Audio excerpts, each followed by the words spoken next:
Right, so here we go.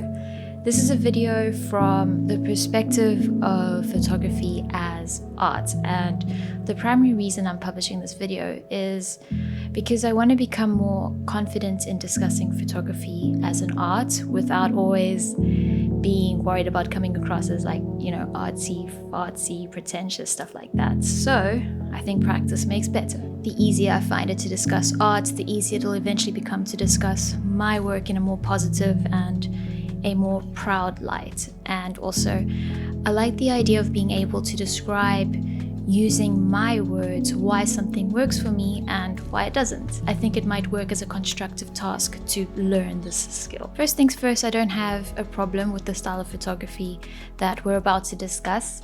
I welcome you, I think I might have moved the mic, sorry. I welcome you to hear me out, whether you're into that influencer, travel photography, or that kind of photography. I'm not quite sure what it's called, but I'm sure you know what I'm referring to. And if you happen to love this style, or if you do appreciate it, that's good. We have different tastes, and that's what makes things interesting in life. If you don't quite appreciate it, if you don't quite appreciate this genre of photography, and you don't quite know why, or if you haven't really thought about it, maybe my thoughts on the topic might help you pinpoint it. Alright, so we all know that photo. There is that person looking out in the distance in one epic moment, deep in thought or in awe about their surroundings. It's dramatic. But what is happening? Why is this person deep in thought in the middle of somewhere? And quite importantly, and please do hear me out, why is the camera person, or why is the photographer person, why is the photographer there? There are plenty of situations where this type of photo makes total sense. Advertising campaigns, especially in sport, or movie posters, especially action movie posters. And to a great extent, it can work when a photo is of a person that you recognize to an extent, which is why I think these photos work.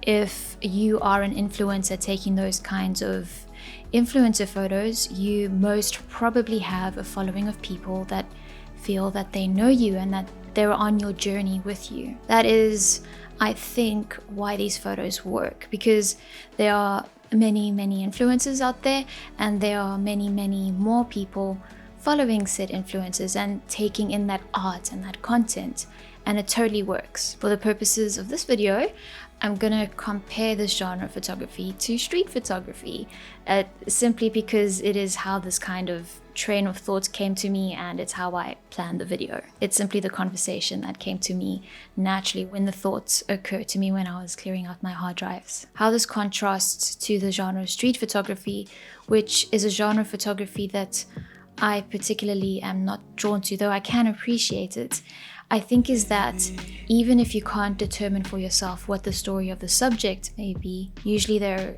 crossing a street or passing a highlight next to a deep shadow, or they're doing normal things, it has an onlooker feel.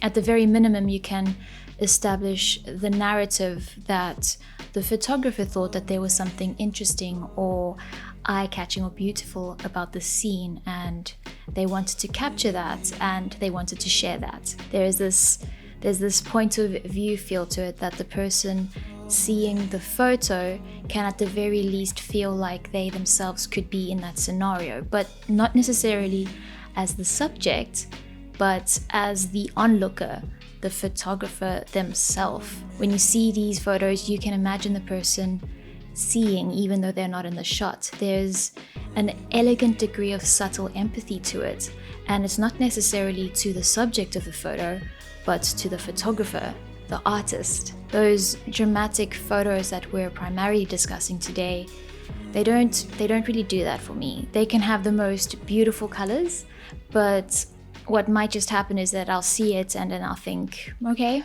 and just kind of move on. It won't leave an impression. And I have taken so many photos like this. Now, the photo that got me thinking about this was the one that's on your screen right now. I think it has beautiful colors, it's a beautiful subject. But why on earth am I at that angle? What was I feeling when I took this?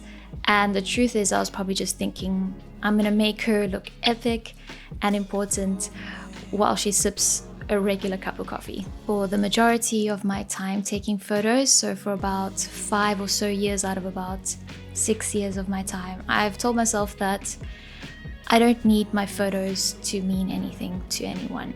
They don't even need to mean anything to me. So as long as I think that they look good, so long as I keep things popping with color or contrast or deep shadow, that's all I want for my photography. So long as people take a look or take a double look while they're scrolling, I'm good with that. But after having taken tens of thousands of photos, after editing thousands of photos, after sharing a few hundred, and after seeing hundreds of thousands, possibly even millions of photos, I can finally acknowledge to myself, and I know that people have been saying this over and over and over, it's the story that one can harness a feeling from.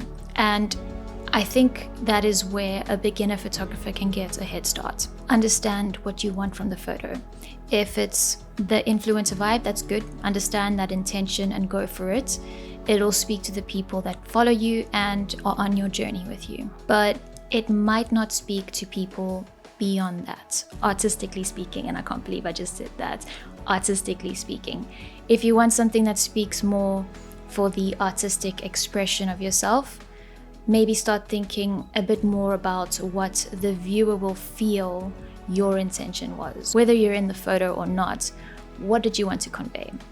If I personally can resonate with the intention behind the photo, that's when I pay attention. There are obviously major exceptions to this. Not everything is set in stone, of course, and I might change my opinion on the matter tomorrow, but it also might be something worth sharing. So here we are. Now, do keep in mind that no matter what the genres of photography you enjoy creating, no matter the genres of photography that you yourself enjoy seeing or witnessing, the only thing that matters is that you are happy, is that you are content, or at the very minimum, you are satisfied with the direction that you're working towards.